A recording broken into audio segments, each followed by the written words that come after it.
यशोदा मैया कहती हैं नंदलाला से, यहाँ बैठो, मैं स्नान करके आती हूँ। एक गोपी यशोदा मैया से कहती है, यशोदा आज पहली बार लल्ला को घाट पर लाई।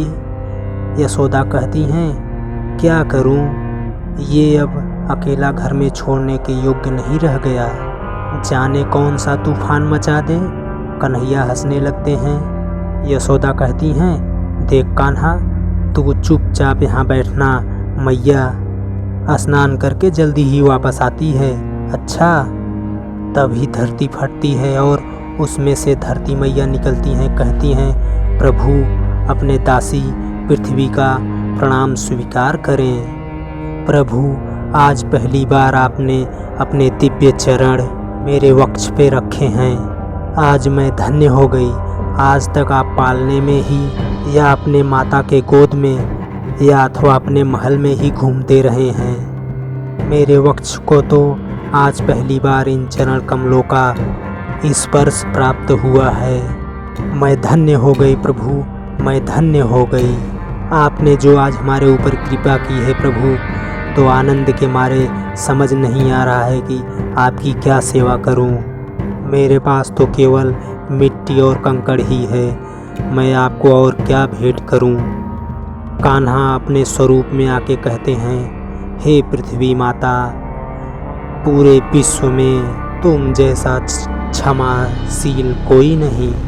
तुम्हारी धरती पर साधु भी विचरते हैं और महापापी भी अपने क्रूर चरण धरती पर रखकर चलते हैं। कुछ लोग तुम्हारी धरती पर पुण्य कर्मों के फूल खिलाते हैं और कुछ तेरे धरती पर पाप करके लहू भी बहाते हैं, परंतु तुम सबको सहन करती हो, सबको अपनी गोद में धारण करती हो, अपना सीना फाड़कर सबके लिए अन्न देती हो, सबका भरण पोषण करती हो। माँ की भांति सब अच्छे बुरे बालकों का कल्याण ही करती हो, किसी का अहित नहीं करती। इसलिए माँ, तेरी ये मिट्टी इतनी पवित्र है, इससे अच्छी भेंट मेरे लिए और क्या होगी। तेरी मिट्टी में अमृत जैसा स्वाद है माँ, अमृत जैसा। मैं इसे ही नैवेद्य समझकर स्वीकार करता हूँ। और पृथ्वी माता के सामने ही भगवान कृष्ण सब मिट्टियाँ उठाकर खाने लगते हैं। तभी एक गोपी देखती है और कहती है, हाय हाय, कान्हा तो मिट्टी खा रहा है। यशोदा, तेरा लाला मिट्टी खा रहा है। मैया कहती हैं, हाय दैया। यशोदा मैया कहती हैं, छी छी, कितनी मोहनी सूरत बना के रखा है। गोपियाँ कहती हैं, अरे बाहर क्या साफ कर रही है, अंदर देख, मुंह में इतना बड़ा गोला खा के रखा है। तू माखन खाने नहीं देगी तो क्या करेगा बेचारा, मिट्टी को ही माखन समझ के खा गया। मैया कहती हैं, अच्छा, मिट्टी को माखन समझ के खा गया। तुझे मिट्टी और माखन में पहचान नहीं? दिखा मुंह में और कितनी मिट्टी है, खोल मुंह, खोलो मुंह। कृष्ण कहते हैं, मैया, मैंने मिट्टी नहीं खाई। जैसे ही बाल कृष्ण मुंह खोलते हैं और मैया मुंह में देखती है, वैसे डर जाती है और एक टक होके उनके मुंह के अंदर ही देखती रहती हैं। और लल्ला के मुंह में पूरा ब्रह्मांड दिखाई देता है। और तभी भगवान कृष्ण बड़े अवतार में कहते हैं, यशोदा, माया से बाहर निकलो, अपने आत्म रूप में स्थित होकर हमारी यह चमत्कारी लीला देखो। कृष्ण कहते हैं, यशोदा, तुम्हारे पूर्व जन्म के घोर तपस्या के फलस्वरूप इस समय हमारे और हमारे सृष्टि के विराट रूप दर्शन के किए हैं, जो आज तक किसी मानव को नहीं हुआ है। तुम पर अनन्य कृपा करके हमने उस वास्तविक स्वरूप का ज्ञान कराया है, जो अनंत है, जिसका कोई अंत नहीं। हे परमेश्वर, यशोदा कहती हैं, हे विधाता के विधाता, आप बुद्धि और ज्ञान से परे हैं। मैं आप अंतर्यामी को भूल से अपना पुत्र मानकर मोह जाल में बांधकर प्रयास करती रही। उस भूल के लिए मुझे क्षमा करें, क्षमा करें भगवान। ज्ञान से आपको पा सकना कठिन है, इसलिए आप मुझे अपनी भक्ति प्रदान करें। भगवान कृष्ण आशीर्वाद देते हुए कहते हैं तथास्तु। हे देवी, तुम अपनी मातृभाव की भक्ति से ही अंत में हमें प्राप्त कर लोगी।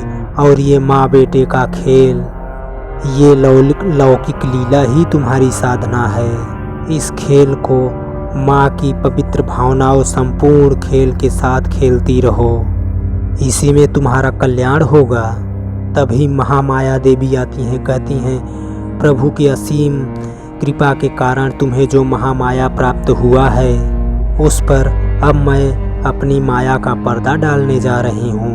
ओ परम ज्ञान, अब तुम्हारे शेष जीवन में तुम्हारी आत्मा की गहराई में सुसुप्त अवस्था में स्थिर रहेगा, वो प्रकट नहीं होगा।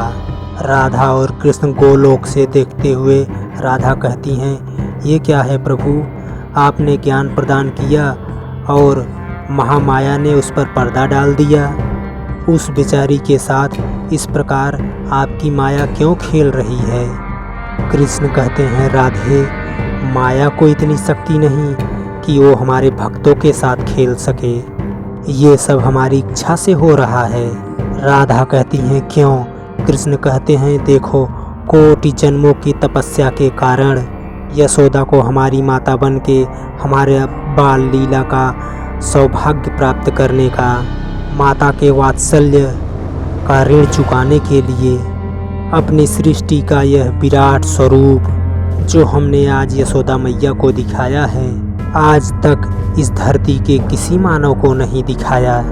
ये ऋण चुकाना हमारा धर्म था, परंतु इस ज्ञान से उनकी मात्र लीला का उनसे आनंद ना छिन जाए, इसलिए हमारे इशारे से योग माया ने उनके ऊपर फिर से मोह का पर्दा डाल दिया है। जब तक वह आत्मा इस यशोदा रूपी शरीर में रहेगी, तब तक वह मात्र भाव की परम सुख भोगती रहेंगी। यह शरीर छोड़ने पर इस आत्मा में फिर से यह ब्रह्म ज्ञान उदय हो जाएगा। तभी यशोदा मैया रोते हुए कहती हैं, हे अंतर्यामी, हे परमात्मा, हमारे बालक की रक्षा करो, उसके मुंह में कोई भूत प्रेत घुस गया है। हे दुखभंजन, मेरी पुकार सुनो, मेरा एक ही पुत्र है, उसकी रक्षा करो, उसकी रक्षा करो। तो भैया लोगन, वीडियो समाप्त होता है। अगर यार थोड़ा भी ठीक ठाक लगे तो भैया प्लीज़ चैनल को सब्सक्राइब कर देना यार। धन्यवाद, थैंक यू भैया, भूलना मत सब्सक्राइब कर देना यार।